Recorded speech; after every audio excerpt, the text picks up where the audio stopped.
Well, here we go. Welcome, everybody. Thank you for being patient with us. Our live attendees are currently getting brought into the webinar, so I appreciate you guys being a little flexible and waiting for us because you know technology. It's a pro and a con. So welcome to another one of our webinars, Eaglesoft webinars. I am Laura Hatch, and I'm pleasure to have Andre here with us today. Hey, Laura. And we have to explain to everybody why we had to get started a minute or two late. So, Andre, could you tell us where you are and where you just came from? Here, I'll do better than that. See, everybody sees behind me. I'm actually at Chicago O'Hare Airport. Just got off a plane not even 6 minutes ago. So I'm just awesome. Getting here. That's awesome. I'm glad you have good internet connection and that this works. So for everybody, Andre and I am the owner of Front Office Rocks, and I do online front office training. Andre and I also travel around the country. You're on your way to Chicago for something, I'm assuming? Yeah, I'm working with a doctor here in Chicago area.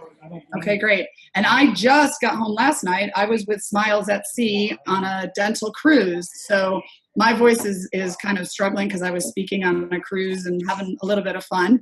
Andre's on his way to work. I'm home, leave on Tuesday or Thursday. So we're here for you guys in between trying to help you with Eaglesoft. So welcome to everybody.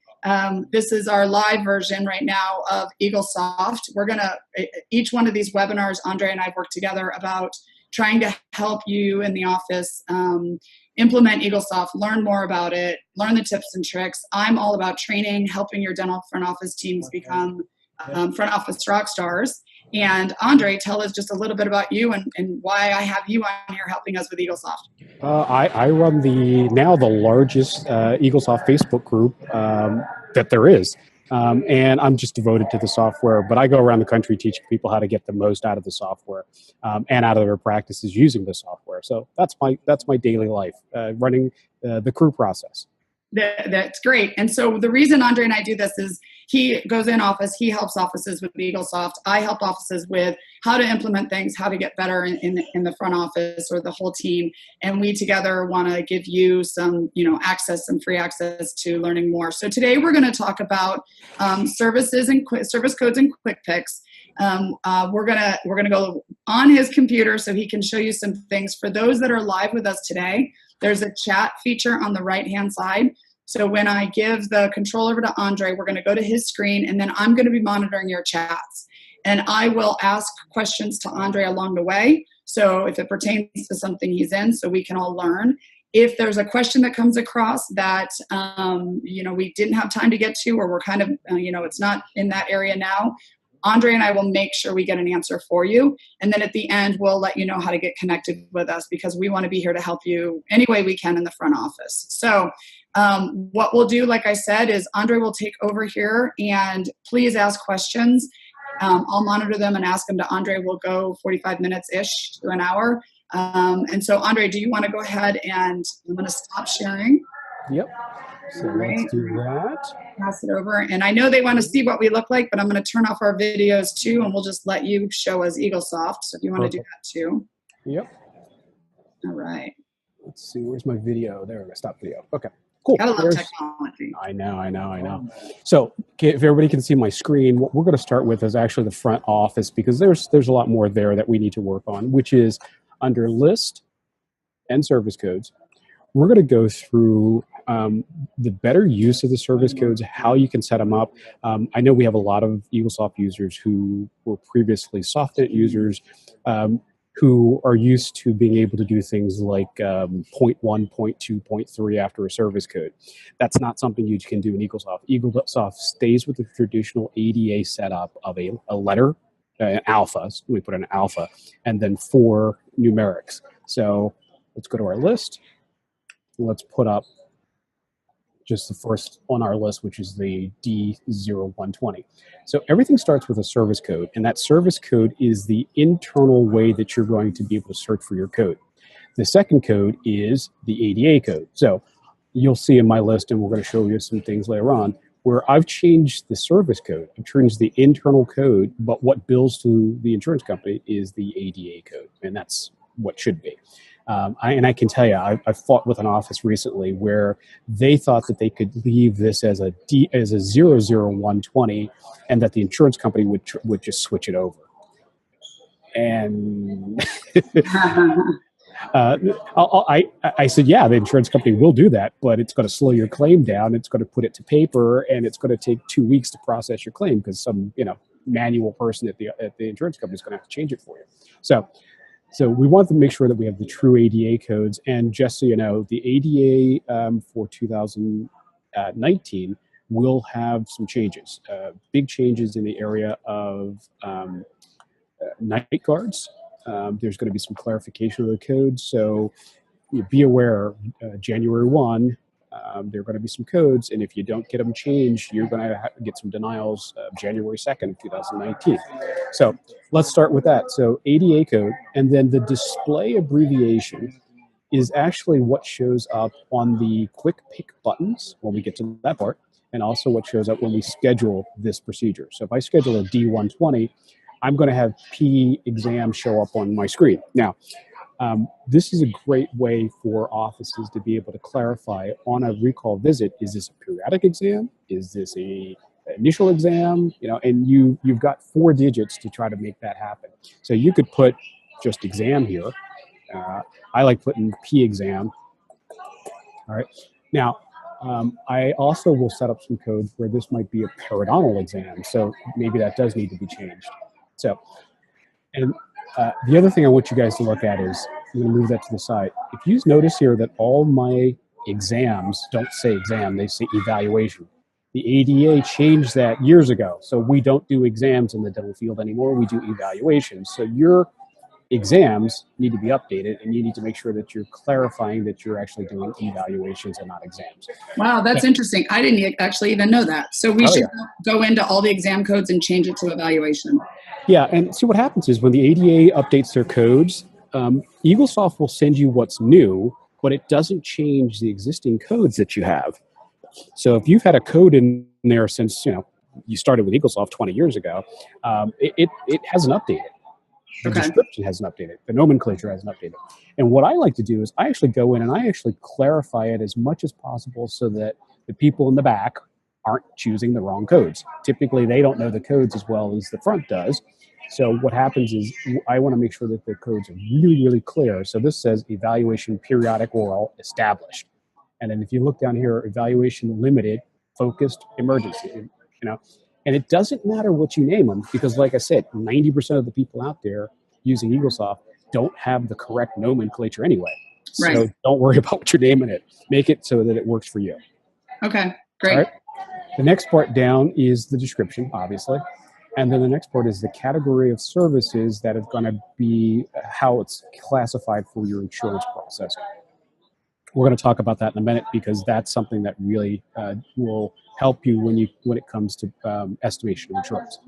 So then it goes to your standard fee, at the time units and relative value, which nobody really should be using this unless you're in a Medicaid situation.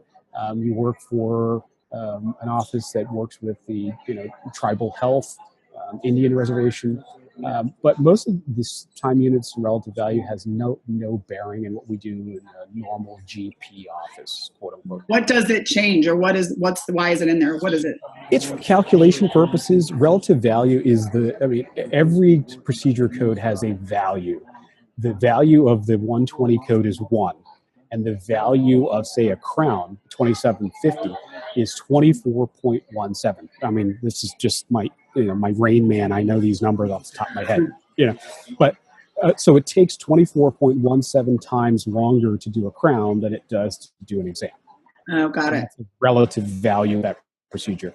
But just to be clear, those do not change the time of the appointment that it opens to. That's in a different part of Eaglesoft. The length. It's a completely different part. Yep, has nothing to do with it. All right. And then the next section down here is when you use this code, is it going to ask for a surface, a root, a tooth, or is it just general to the mouth and not ask you for anything else? So that's, a lot of times people will go in and they'll actually switch, say, a root canal to just be a tooth. So it's not asking for the root.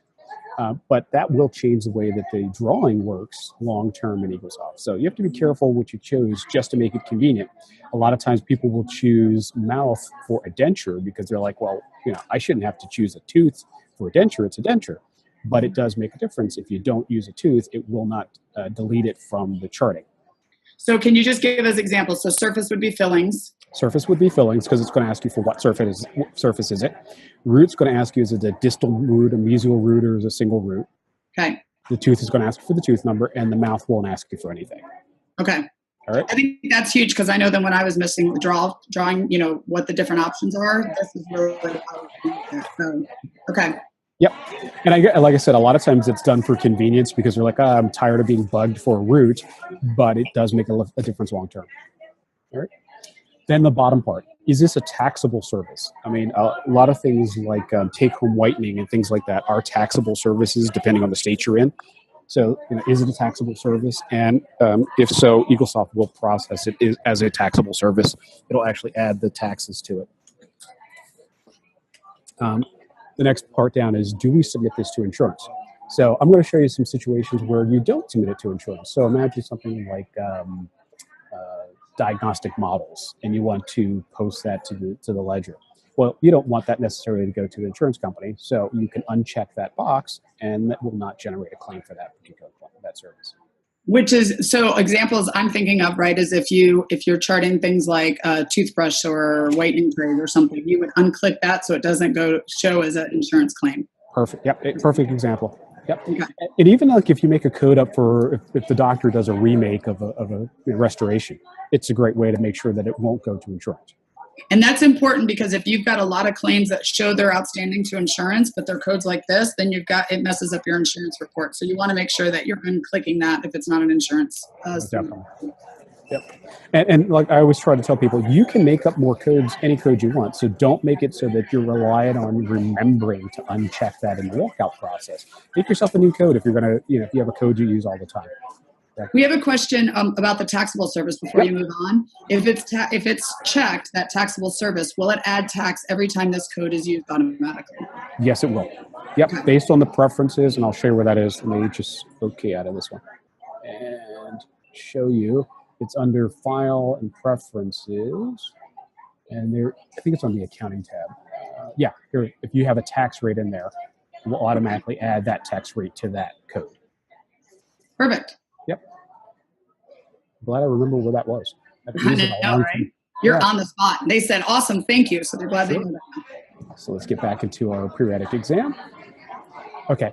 And the next things down are, do we apply a discount? So if there's something you never want to apply a discount to, I just had a situation where an office was doing a gold restoration and they applied a discount and it discounted it so much that it was under the cost of the gold. So that's something you might want to definitely disconnect from. And then is it an active service or not? If it's something when the fluoride codes updated, we had to inactivate a lot of fluoride codes. So we uncheck that button. You can't delete something that's been used, but you can sure as heck inactivate it. All right. And then does this code update the patient's recall visit? This is really important. This is the kind of button you want to set for your prophies, for your perio maintenance. And those are the three codes, the adult prophy, the child prophy, and the periodic maintenance. Those are great codes to connect this to. I've had a situation where an office wanted to update recall when a patient had an implant placed. So we actually connected it to the implant placement code, the D6010 code, so that it would automatically set that person on a 6-month recall when they had the implant placed. And why would they? That's interesting. I've never heard that. Why would they want that? Just on a side note. Just so the patient didn't get lost in the mix. I think it was a patient who was fully edentulous, and we wanted that to be. We could have done it. We could have connected it to the denture code too. So yeah. Okay. But it was their idea, so let them have it. The next two down the next one down is will this update the patient's last Penerex? I prefer to have this checkbox. We can have the mount, the Penerex mount. Update it, but I don't like that because offices will use a Penerex mount for other images, and if you do that, it will say the patient just had a Penerex taken, even if you put a PA in that mount. So this is where I would update my Penerex, And then this is one of my favorite things, allow for a freeform description. And I'll show you how this works when we get into a walkout. But by checking this box, when we walk up a service out, we can actually go in and modify the description of that code. Now, good and bad. If you're doing that all the time, then you need a new code. You need to just make codes up for the things that you're redescribing something. But if a one-off thing, if you want to just type in some descriptor here, instead of established, you want to put from Dr. Jones's office or something like that, you can during a walkout by checking the freeform description. All right. The next ones are, do we allow this code to generate a post-op call list? So at your end of the day, you can actually automatically generate a post-op call for any service that has had this checked off. So example would be extractions, endo, periosurgery, those kind of things that you automatically want to generate a post-op call for that procedure. And then you don't have to show us, but that will then generate to a report. We can pull the report for post-op calls. Exactly. Yep. And if you're using Revenue Well, it'll also help with you. It'll tag it too. So Revenue Well will generate something for you too. That's great. Okay. Yep. And then does it generate a lab case? This is good and bad. I mean, if you check this box, what's going to happen is when you do a walkout, it's going to make you create a lab slip. But the lab slips are typically done in the clinical area and not during a walkout. So it's kind of weird that it's a part of the walkout process. But if you want to force a lab slip to be created, there's a good way to do it. And actually, that's funny because somebody just said, we love this feature, except for we want it to pop up in the operatory, not at the walkout. Is that changeable? That's not changeable. See, and that's exactly where I was going. Yeah, it's tough. So I uncheck this by default, and then what I do is, I'll just train my offices to do the lab slip in the operatory.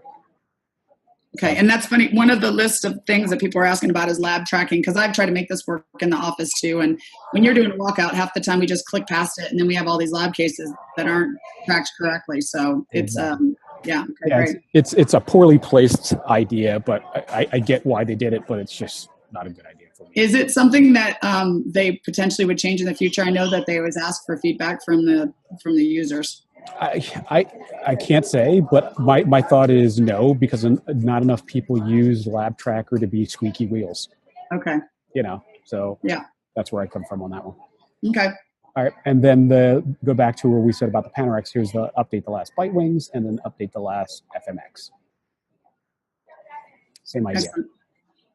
Now, at the bottom, who is this procedure normally performed by? Is it performed by the doctor or the hygienist? Now, here's another time when if there's a situation where sometimes the doctor does the Panorex and sometimes the hygienist does the Panorex, I actually make two codes, one for the doctor, one for the hygienist. So I'll have a D 330, and then I'll have an H 330. So one for the hygienist, one for the doctor, depending on who does it.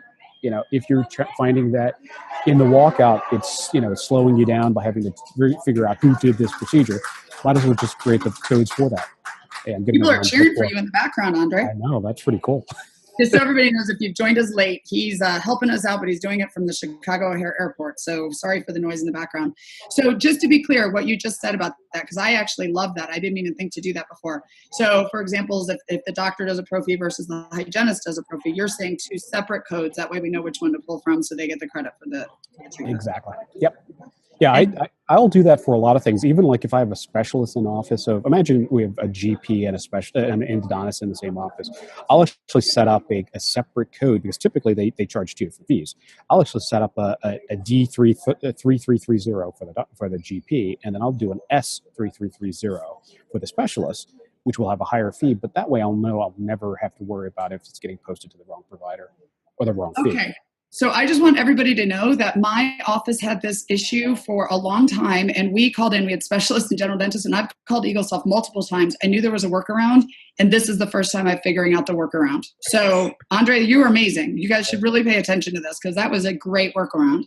Yeah, because my theory is if you make enough codes and you don't have to remember these things, you don't have to yell out to somebody, oh, don't forget to post this on that, that person's account or this person's account. So makes it a little better. So Okay, that's great. that. Now I won't go into this is for medical billing. It's not my area of expertise, so I'm not going to go down this road, but there's a way that you can actually include your CPT codes and diagnostic codes. But Not going to go down that rabbit hole right now. Exactly. Now, we have one question. Is there a Freeform button something you would use for unspecified code? Is that a good place to have Freeform button? Say again, you broke up. Sorry.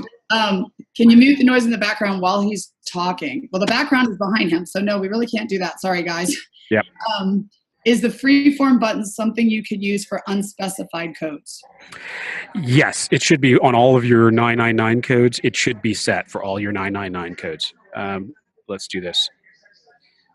Let me go down to my 1999 or 0999. There's one. There it is. So all of my, I rename it so it's preventive unspecified, and then I make sure that it allow for Freeform description is set up. Okay, great. And then when you're talking about hygiene versus dentist, you said H versus D for the code. They want to know how the insurance recognizes it. So we want to have the ADA code, right? Still be the D, but then our own code be the H. Yep. So here's a perfect example. So here's my root canal molar, and then here's my root canal that's referred out. And you see, and I'm going to just edit this. So I actually put an R in front of the service code, but my ADA code is still the same. So this is the code that bills out to the insurance. This is internal. This R code is internal to the office. I'm literally going to have my office, as soon as we're done with this, I'm telling them about this. This is such a great workaround. Yeah, okay. It's easy. And the greatest part of this is, when they're different fees, it's easy to make sure that they're going to bill properly, and also to make sure that they're getting posted to the right provider, that the walkout's going to be proper, and it doesn't matter who's sitting up at the front desk, it's just going to happen the right way. So when there is a Freeform, where are they writing in the Freeform description? Like if they're doing that? In a walkout. So let's do one. And again, here's my thing. You should almost never be writing in anything in the Freeform field. I mean, unless you're doing I worked in an office and we removed the BB that was shot in somebody's mouth when they were like, 5 years old, and the oral surgeon took it out, and there was no other procedure to describe it. So we used a 7999 code and then put it into the description. But there was no other reason to do that. We could have done an X size of material. We could have done another different code. But there really shouldn't be a use for that 999 code. There's a descriptor for just about everything. So, I'm not sure what somebody would be using it for, but let's just show how it works. So I'll do a D1999, and then I could just go in here and say. Wait, we're not seeing anything at the moment. We're just. Oh, you're not seeing it? No. Where's? Yeah. Let's see. Why is that? Maybe. How's that? There we go. Now we can see it. So I can now, so this says preventive. Now I could just say removed BB from lip and process it like that. But the problem is it's still going to go out as a 999 code. It's still going to have to go to an advisor, and it's still not going to. Uh-oh. Andre, can you hear us? All right, guys, can you hear me? Type you can hear me. I think we might have lost Andre. We can no Andre, but I'm good. Well, good, guys. Let's just talk about other things. Andre, let me just, you got to love technology. So Andre, I hope you guys are learning something here. And hopefully we can get him back. We may. Can't hear you. Oh, wait.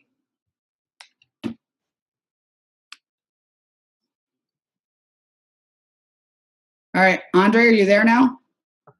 I'm here. Oh, there you go. All right. Wow. We lost you for a second. We lost you for a minute. That's okay. So you had just shown us how to do, you could put in. The 999s. Yeah. Okay, great. But that's not what you know. Oh, there we go. But that's not what you would recommend, because you still have to put in narrative, and it still has to be, it's still the code that's going out, correct? Yeah, it's to me that's a waste of your time and effort. So don't do it. That's the bottom line. Don't do it. Okay, great. All right. So let's go back to. I'll go back to your screen because I see a picture of me, but not the screen. There it goes. Okay, discard this walkout. All right. Can this work in payment section 2, freestyle descriptions? Payment section 2. I'm not sure what she means. Okay. Send us more information on that question, and Andre can keep going. I'll ask you when I find out. Yep. Okay. Can you see you're back to seeing my list? Yep, see your list. All right, perfect. All right, so let's go back to, it's easier to work on that. Actually, I'm going to go down to a crown code, D2740. It's going to be easier to talk about some of the other sections here. So we've pretty much gone through this entire section. So let's talk about this section's over here. So in the notes area, there really isn't anything that you're going to use, so let's skip it. I mean, there's really no description that we're going to need there. If you look at the productivity, you can see how often this code's been used, and then how much the code has been how much money the code is generated for the practice for the year. The history will tell you what patients have had the procedure done during that period of time. All right. Now, this is all stuff that you're showing us is great, but we can pull a lot of this from reports, right? You sure can. Yep. Yep. But it's good to know what all the buttons are. So. Well, this is one of my favorites, is the fee schedule. Allows you to actually see for each of the plans that you're participating in what your fees are. The best part about this is I've gone in offices and I've opened this area, and the fee schedules sometimes have been more than the fee that the office is charged. That's great. Yeah. So you can actually see all of your fee schedules and what the master fee schedule is in one screen. And if you wanted to, you could update all these right in one screen. So again, I make sure I'm right, because I want to make sure I get the right information. If I've got a specialist on one fee schedule and a general dentist on another for the same code, this is why you would have the specialist under one service code and the doctor, general dentist, on the other service code, because then you can attach the right fee schedules to that doctor. Exactly. Yep. That's awesome. Okay. Yeah. And that way your estimations are better. Right. Okay. Okay. So chart setup. And we've talked about custom charting and that kind of stuff, but let's go deeper into how the codes get set up for this thing. So the draw type is the drawing that's going to be associated with this code. So you can see I've got a custom pixelated crown on here for my all ceramic crown. Color doesn't mean anything for the setups that we've talked about. All right, but the next section is what button in your quick picks is this code going to be on the drop down? And we're going to get over to the quick picks in a second. But so I have my porcelain crown on my crown button. All right, that just means it's a little drop downs next to the main crown button. And then the action. Now this is where it goes back to what we were talking about. You know, you have a missing tooth and the tooth doesn't subtract from the charting. It could be that it's not marked as missing, or if it's a filling, it's not marked as carries. So these are the things that give you actions after you've set up the code. So it's a root canal. That's the thing. So one thing I want to mention here is one thing Andre and I are huge advocates of is treatment planning and walking things out in the back. But the chart needs to be set up in such a way that the clinicians actually use it.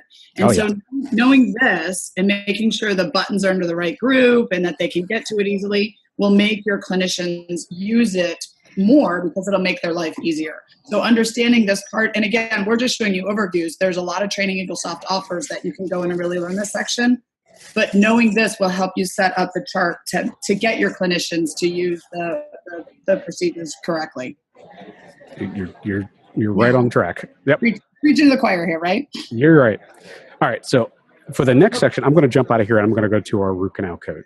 All right. One other thing somebody brought up while you're jumping over across, they said, can you update the fee schedule from that screen when you're in there? I recommend no. Is that what you would recommend too? Well, you can update it if you're working on one code, but that's not likely what you're doing when you're doing it. But yeah, if you need to, you can do it one at a time there. It's the long way around. Got it. Okay, good. So let's talk about our root canal code. And I'm going to go back to our chart setup. And now you can see that my draw type is root canal. And I don't have this on any buttons because it's on the main big button that says root canal. So I don't have it on the drop downs. And again, it goes back to I want my list to be as clean, as simple as possible so that my doctors can quickly find the code. So I don't have anything on that drop down. All right. And then the bottom part is I'm going to be using smart codes, which means if I put in a one canal tooth, 3330, it's going to show up. If I put in two canals, it's going to show that. If I do three, it's going to show up. And the great thing about this is, again, we can't make mistakes if we choose the right tooth when we post a root canal. Right.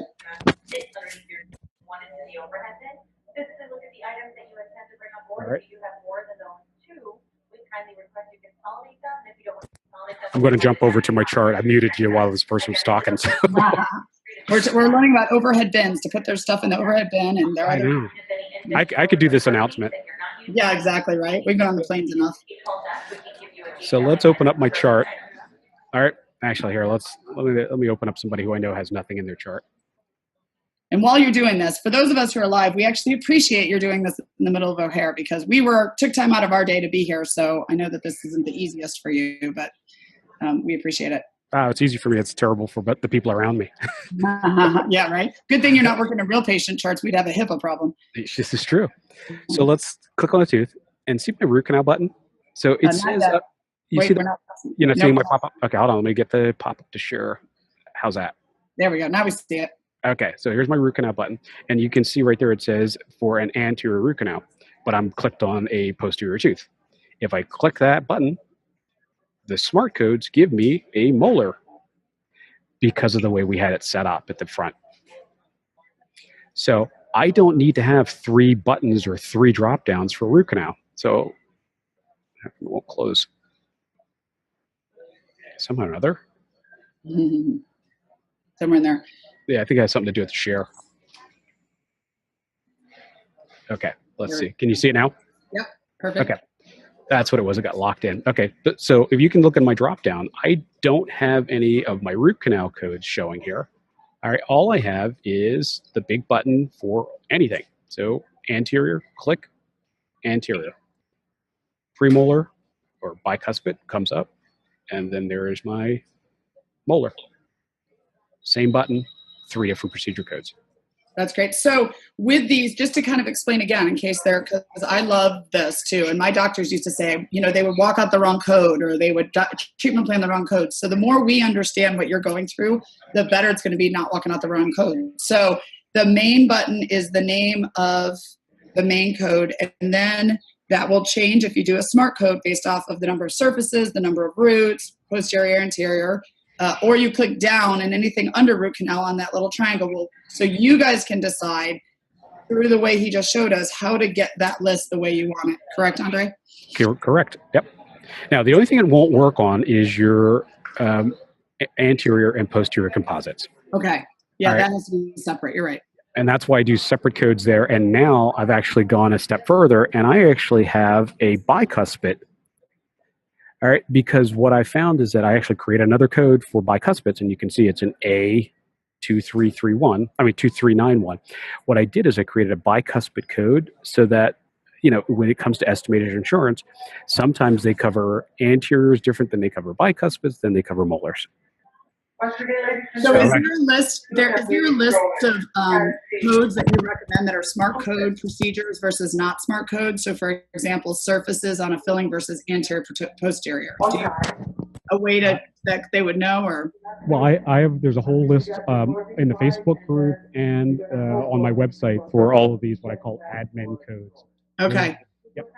So we'll give everybody at the end, we'll show you how to find Andre on his Facebook group, because that's where he's got a lot of information for those that are listening that he can get you connected with. Yeah, I'm going to try to keep muting when you're talking. So. Okay, so you got quiet when you muted, so I don't know if you could bring the microphone back. Yeah. Okay. So let's talk about now the quick fix. So you can see how I have my quick fix set up, and the way I set them up is this is my periodic exam with the most commonly done exam, and then the other exams on the dropdown. And again, because I've renamed those, you can see how quick and easy it is for me to see evaluation, and then what type of evaluation it is. Right. I also have on here my exploding codes up at the top. And the exploding codes are, just in case anybody's watching this and they're new to Eaglesoft, it's so everything that's done during a new patient adult treatment plan, it will walk out or put it together. So the exam, the recare, whatever you do, the x-rays, it puts it into that one code. Exactly, and that's what I want to show you. So here's my recall for a child, and obviously I'm in an adult's chart, but if I hit this recall child, it's actually going to give me all the codes that are in there. Basically, it explodes out all the codes. So there's my periodic, there's my 2 bite wings, there's my cleaning, and there's my fluoride. It's now, done all in one shot. For you, Andre, what if we are doing what you said between like doctor and hygienist, example, for cleaning, right? So the pro fees, sometimes the doctor does it, sometimes the hygienist does it. Would you have different exploding codes to show that too? I definitely would. Yep. Yep. Anytime I create these codes, I make sure that I split them out as often as possible. You know, my theory is if you have to think about it, then it takes you too long. Got it. Yeah, exactly, right? So here's my exploding code setups. And here is my, let's go back to that recall child so they can see how it's set up. So inside that code is my evaluation, my bite wings, my cleaning, and my fluoride. All right. And I'll show you a really cool one. So here's my full denture treatment plan. So instead of having to type out all of the things, upper denture, lower denture, this, that, the other thing, I can do a treatment plan in one click. I'll show you how. So let's open our patient back up. We realize this patient has to have a full denture. So I can just go right over here to my denture button, grab that denture treatment plan, hit the button, all right, and say, so this is the delivery. There's a try-in. There's a wax up. There's the vertical dimensions. There's the first impression. There's a secondary impression. There's my upper denture, and I'm going to choose my teeth. There's my lower denture, and I'll choose my teeth. And I'm done. Yep. It's all in one code. All in one code. Yep.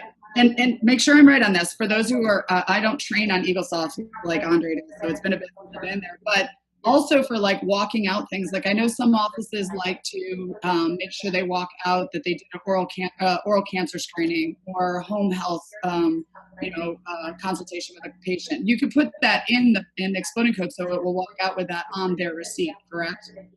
That's correct. Yep. You'll see those all in my new patient visits. They'll have all those things, the oral cancer screening, all that kind of stuff. Yep. I'm one step ahead of you. I should be out doing what you're doing. There you go. If I wasn't doing this. Okay, great. Yeah, and the other great part is, for scheduling purposes, if you're scheduling a next visit, it makes it so much faster. And I know a lot of people use exploding codes, but the issue is they typically will do this. They'll make them a word like a pro, which is the typical adult pro fee visit. And then when they go to add services, they're having to type in a pro, all right, to find it. But do you notice my codes are at the top of my list? So I don't have to go looking for them. The most commonly done procedures are those exploding codes. So now all I have to do is just grab recall adult and use it. Done. That is so cool. So again, that's another thing that I wish I would have known in the office, because we had to tell our new employees, you have to start RC or REC or whatever it is, NPA, NPC. So it's great that you did that. So you just put a dot at the beginning of the name. A dot at the beginning of the name of the code, and then a dot at the description to put it at the top of my quick pick list. And that would be something super easy to do. So everybody here, if you're not doing that, that would be a great change to make it easier for your team. Yep, and it truly does make them quick picks. Right. So, and remember, because these are exploding codes, they're not actual service codes, you can delete the old ones that you have and recreate them. A lot of times I see people, again, when the fluoride codes change, a lot of people went in and they actually they remade exploding codes instead of just modifying the ones that they have or deleting the ones that you had. So can you show us where we change the exploding codes? You go to lists. Is that where you will? Everything's under list. Hold on. Let's see. List. And I go to exploding codes. And let's just make a new one up. So new. And then this is going to be our P, new patient. And I always like doing this one. New patient teen. All right. So you go to child that has 2 bite wings. So let's do a teen. And then here I'll put period, new patient. So why are you putting a period at the beginning of the description? Is it pulling to go on the top of the list by the code or the description? So it goes to the top of the list of the service codes by the exploding code having a period. It goes to the top of the quick pick list, these little drop downs, when the description alphabetically has a period at the beginning. Okay, that makes sense. I just want everyone to know where things come from. And again, sorry for the noise in the background, guys. So I'm going to be quiet and just show you how to add the codes on here. So you just go add.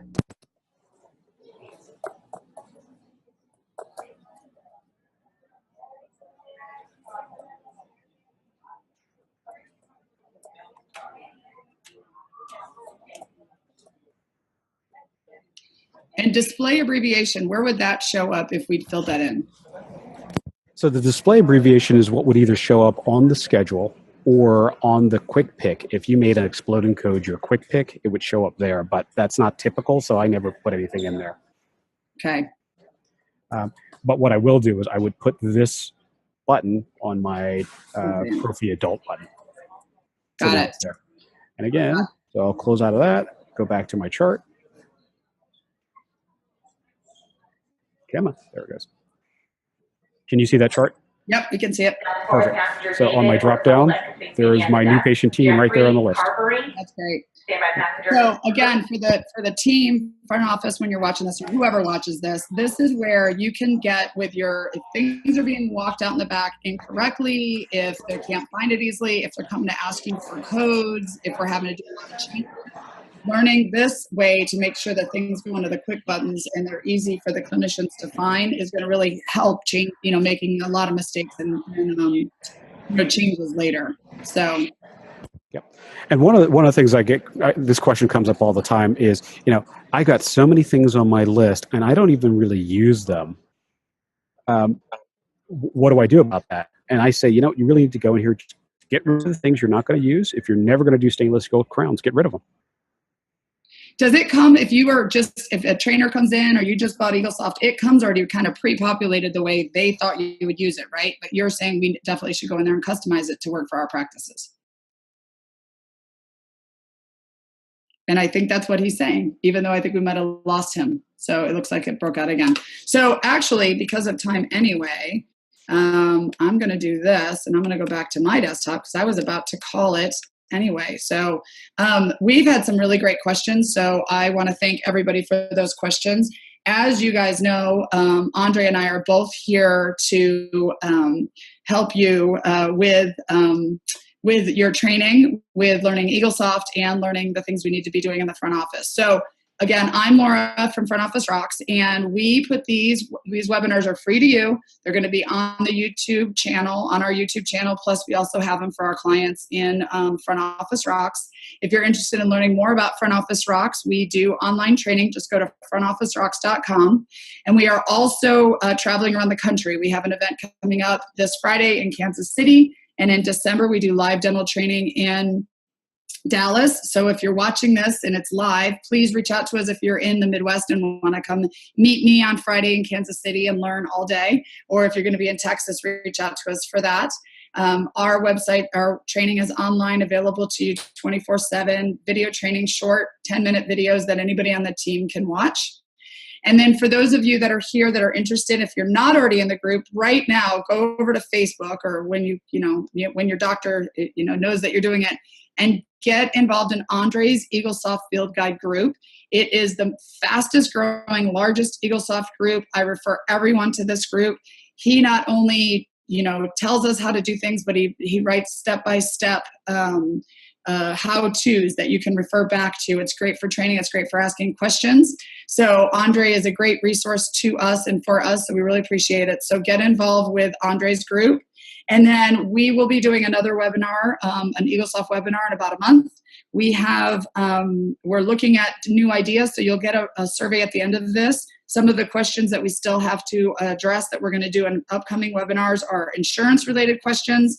How do we handle reports? Like, let's go through the report section, possibly lab tracking, and then large practice, how to make Eaglesoft work for large practices. So if you haven't seen a webinar you've already wanted to talk about, or one that I just listed, please fill out the survey, let us know. Keep an eye out for our next webinar, as we will send another invitation out.